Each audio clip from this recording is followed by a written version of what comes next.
আসসালামু আলাইকুম। আর যাই হোক, আওয়ামী লীগ কখনো মানুষের দল না, এরা হিংস্র জানোয়ারের দল।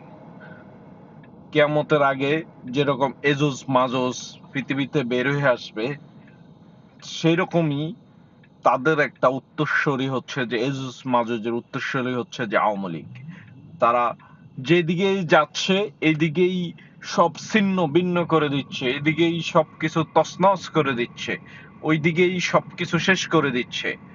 এই আওয়ামী লীগ বাংলাদেশের আলো বাতাস, সামাজিক, পারিবারিক, অর্থনৈতিক সব কিছুতে তারা এক ধরনের দূষিত বাতাস বয়ে বেড়াচ্ছে। তারা এই সমস্ত পরিবেশটাকে ধ্বংস করে দিছে গত 20 বছর ধরে। তারা সামাজিক যে ভ্রাতৃত্ববোধ ছিল, একে অপরের মধ্যে যেই সুবাদ্য পরিবেশ ছিল, কোরবানির ঈদ গেল 2 দিন হলো।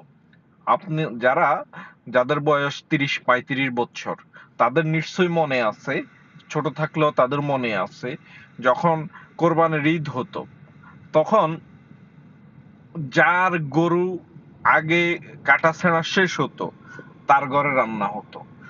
কার ঘরে রান্না হচ্ছে সেটা বড় কথা না, রান্না হয়েছে ওখানেই সবাই গিয়ে নিজ উদ্যোগে খাচ্ছে, একে অপরকে ডাকতেছে, চুলা থেকে পিঠা তুলে নিচ্ছে, এক এরপরে নিজেই নিজের মতো করে খাচ্ছে। বড় ভল গামলা যাই বলেন এগুলাতে গোস্ত রেখে একে অপরের সাথে খাচ্ছে।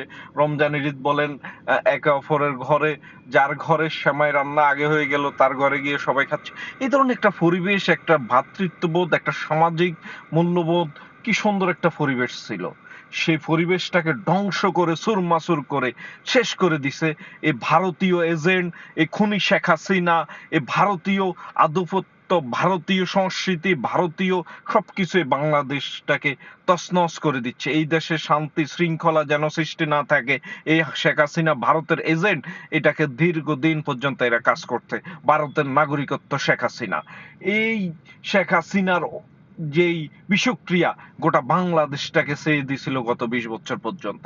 নতুন করে এই সমস্ত এজেন্টদেরকে বাংলাদেশে কোনো ধরনের এদের প্রতি সহানুভূতি, এদের প্রতি কোনো ধরনের সুযোগ সুবিধা দেওয়া মানেই নিজের পায়ে নিজে কুড়াল মারা। বলে দিলাম। আসসালামু আলাইকুম।